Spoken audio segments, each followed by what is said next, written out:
Isang mapagpalang araw po sa inyong lahat. Tayo po ngayon ay nasa ika-22 linggo sa karaniwang panahon. Naalala ko ang kwento ng isang sister na noong panahong siya'y nasa isang retreat. Nagising siya sa malakas na tunog ng tubig na pumapatak sa palanggana.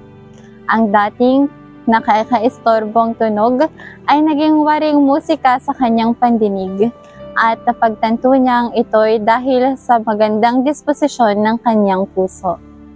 Sa dami ng iba't ibang pangyayari ngayon, kamusta na nga ba ang ating mga puso?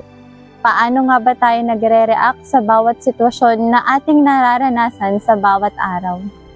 Mas pinipili ba nating humusga o umunawa? Maano bang mas nakikita natin, ang positibo o ang negatibong dulot ng bawat sitwasyon?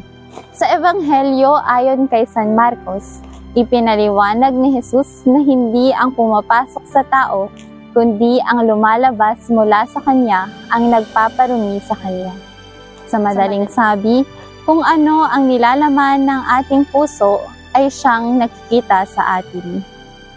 Ipinadala ng Diyos ang Espiritu Santo sa atin upang ating maging gabay, at siya'y nananahan sa atin, kaya marapat lamang na ating alagaan ang ating mga puso.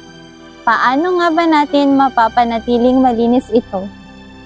Katulad ng sister na aking nabanggit, ang malalim na pakikipag-ugnayan sa Diyos ay daan upang maprotektahan natin ang ating mga puso mula sa hindi mabuting disposisyon at mapanghusgang reaksyon.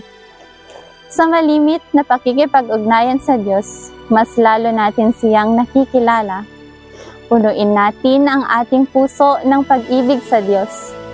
Ayon kay Santa Teresita ng Batang si Jesus, kapag ang ating puso ay puno ng pag-ibig sa Diyos, ito'y kusang dadaloy sa kapwa. Ibukas natin ang ating mga puso sa Espiritu Santo. Naway punuin niya ng pag-ibig sa Diyos, pag-ibig na siyang mamumutawi sa ating mga labi at mararamdaman sa ating mga pagkilos. Tara, suriin natin ang ating mga puso at ibahagi si Kristo sa iba.